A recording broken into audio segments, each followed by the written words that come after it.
Alors tout ça est désormais vraiment très encadré. Il faut imaginer que le conseiller en gestion de patrimoine travaille sous plusieurs statuts. Si vous allez voir votre conseil, peut-être qu'il va vous conseiller de l'assurance vie, peut-être qu'il va vous conseiller des comptes titres. Et donc pour chaque finalement, que ce soit sur les produits financiers ou assurantiels, on va avoir des réglementations propres. Voilà, tout est bien encadré, avec en plus une réglementation qui a évolué ces derniers mois et qui pousse les exigences en matière de transparence toujours plus loin. C'est ça d'ailleurs, beaucoup de CGP nous disent « Oh là là, ça fait énormément de paperasse et d'administration ». Mais voilà, on a un contexte là qui sécurise de plus en plus le client et l'épargnant. Alors là, la transparence désormais est vraiment au cœur de la relation client, que l'on se trouve dans la commercialisation de produits d'assurance avec DDA, la directive sur la distribution d'assurance, ou que l'on se retrouve sur la distribution de produits financiers dans le cadre de la directive MIF sur les marchés des instruments financiers.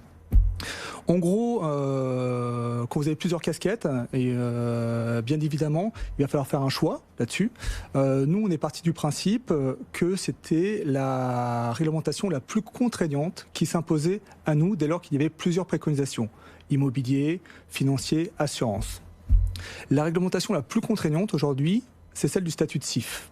Dans le cadre de ce statut, vous avez... CIF, conseiller en investissement financier. Exactement, conseiller en investissement financier.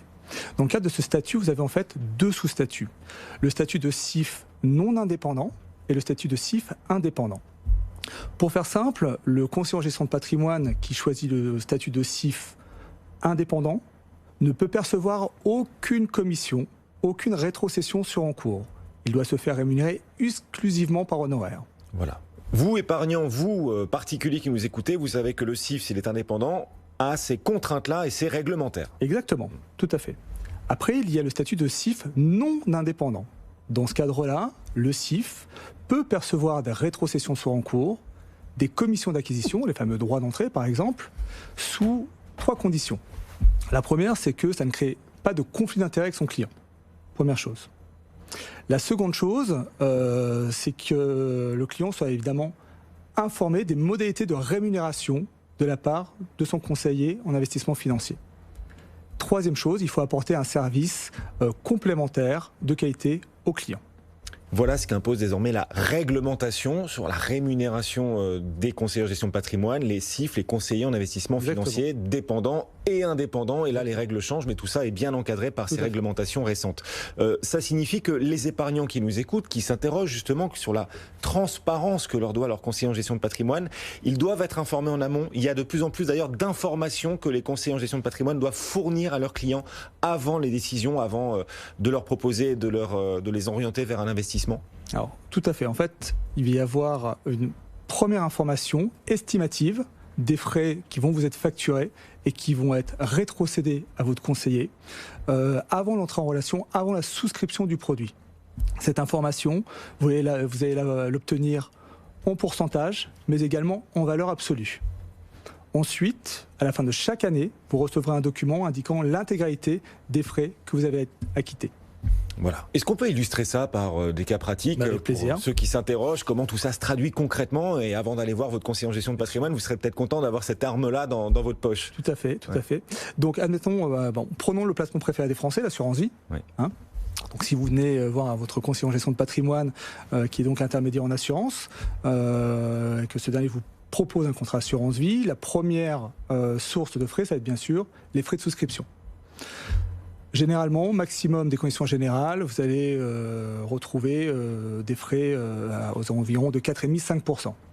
Ce que va percevoir le courtier dans ce cadre, c'est généralement ce qui est facturé au client, donc 3,5, 4, 2%, ça va dépendre, moins éventuellement un incompressible compagnie, qui disparaît très généralement lorsque vous faites beaucoup de volume avec un assureur. C'est la première strate de frais.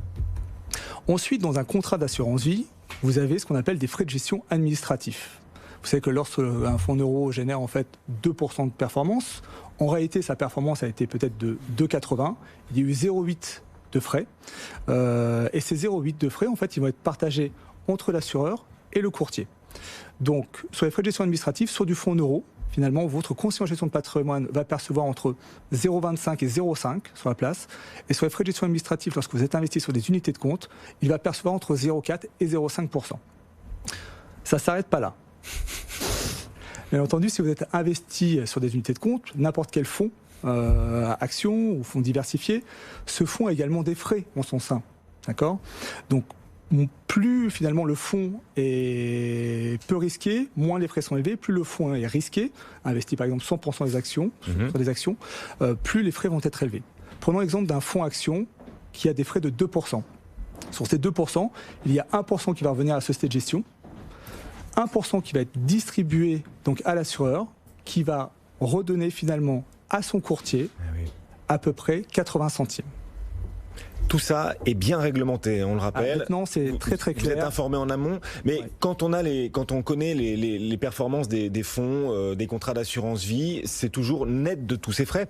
Oui, d'accord. Bien sûr, voilà. Bien sûr. Ça, c'est important. Quand vous voulez comparer les contrats, ceux dans lesquels vous voulez investir, c'est toujours, les performances sont toujours délivrées net de tous ces frais que vous venez de nous détailler. On a parlé là de l'assurance vie, de la transparence des rémunérations et des frais en matière d'assurance vie. On peut aussi en parler sous l'angle des conseillers en investissement financier à travers, par exemple, les SCPI, dont on entend toujours dire que les frais ils sont très élevés. Est-ce qu'on peut là aussi apporter un peu d'informations à nos auditeurs et téléspectateurs qui cherchent à savoir justement où va l'argent et quelle est la proportion de l'argent qui est consacré aux frais dans le rendement du placement? D'accord. Alors sur les SCPI, les frais de commercialisation sur la place, on va se situer autour de 10 à 12% à peu près.